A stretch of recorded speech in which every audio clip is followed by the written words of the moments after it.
Bismillahirrahmanirrahim. Allahumma salli wa sallim ala Sayyidina Muhammad wa ala ali Sayyidina Muhammad. Saudara-saudaraku yang dirahmati Allah, Abu Hurairah radhiyallahu anhu meriwayatkan bahwa Rasulullah bersabda, tidak akan terjadi kiamat sehingga ada dua pasukan besar yang berperang. Pertempuran terjadi di antara keduanya demikian sengitnya, padahal pengakuan masing-masing sama, dan tidak akan terjadi kiamat sebelum dicabutnya ilmu. Banyak terjadi gempa bumi, waktu berlalu cepat, huru-hara merajalela, dan banyak terjadi kerusuhan, yaitu pembunuhan. Hadis riwayat Ahmad. Jika melihat ciri-ciri hari kiamat yang disebutkan oleh Abu Hurairah tersebut, maka kita sekarang sudah masuk ke dalam ciri-ciri itu. Sekarang ilmu sudah semakin langka, mencari ulama yang lurus semakin sulit ditemukan. Banyak terjadi bencana alam. Kita merasakan waktu terasa sangat cepat sekali.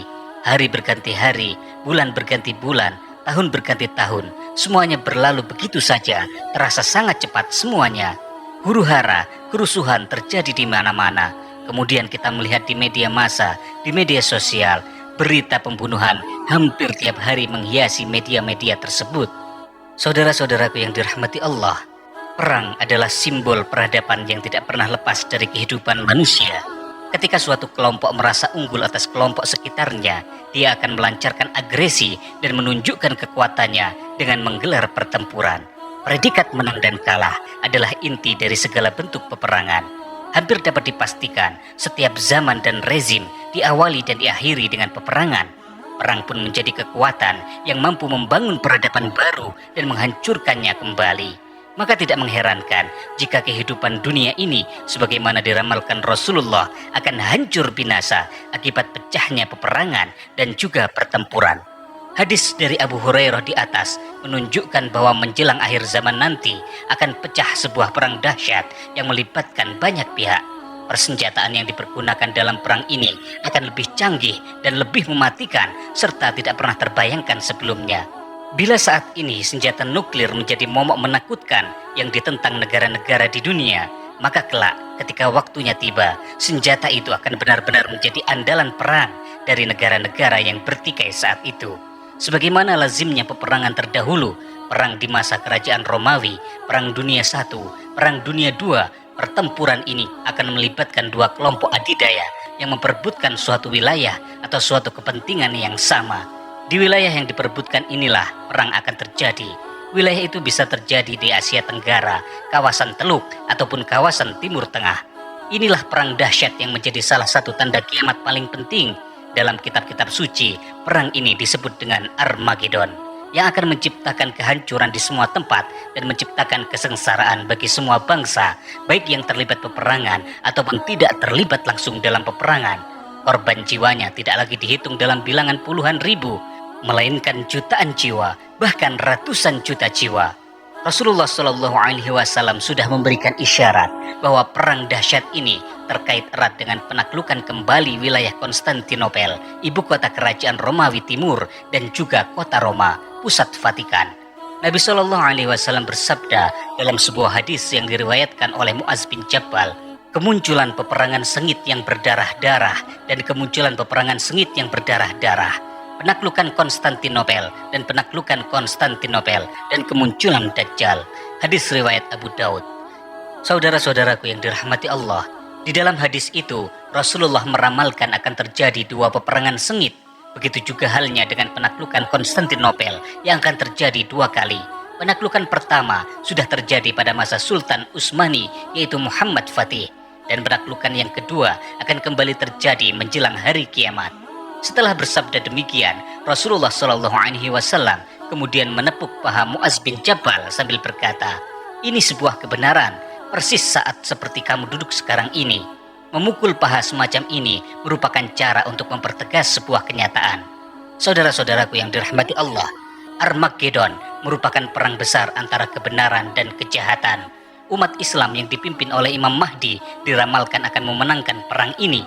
Setelah perang yang meninggalkan kehancuran dan korban jiwa besar ini usai, dunia akan dibangun kembali di bawah kepemimpinan Imam Mahdi. Semua bangsa pada saat itu akan berada di bawah kekuasaan Imam Mahdi pada satu periode pembangunan.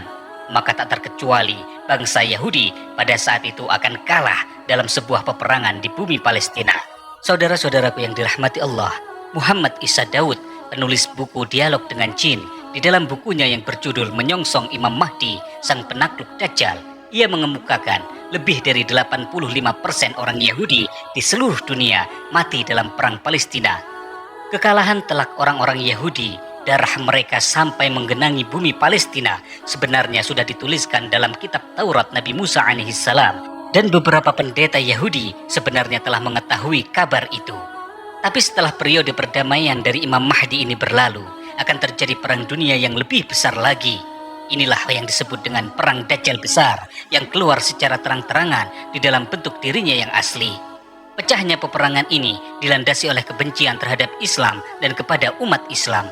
Sepanjang hidupnya, iblis dan keturunannya berusaha menghancurkan umat Islam, meskipun untuk itu mereka harus menghancurkan seluruh umat manusia. Saudara-saudaraku yang dirahmati Allah, tanda-tanda terjadinya perang dahsyat tersebut kini sudah dapat diketahui secara luas. Negara-negara maju dan berkembang berlomba-lomba menciptakan senjata nuklir, baik secara sembunyi-sembunyi maupun secara terang-terangan. Hal ini semakin jelas terjadi, khususnya di negara-negara bertetangga yang sedang menghadapi konflik bertahun-tahun. Sedikit contohnya adalah negara Iran, Palestina, Korea Utara, Israel, dan juga India. Amerika Serikat yang tampil sebagai penentang senjata nuklir pun sebenarnya merupakan negara yang mempunyai potensi yang paling besar di dalam menciptakan senjata nuklir berteknologi nomor 1 di dunia. Mereka saat ini terus melanjutkan ambisi mereka di dalam memproduksi mainan penyebar maut dengan menggunakan sebagian besar kekayaan umat manusia.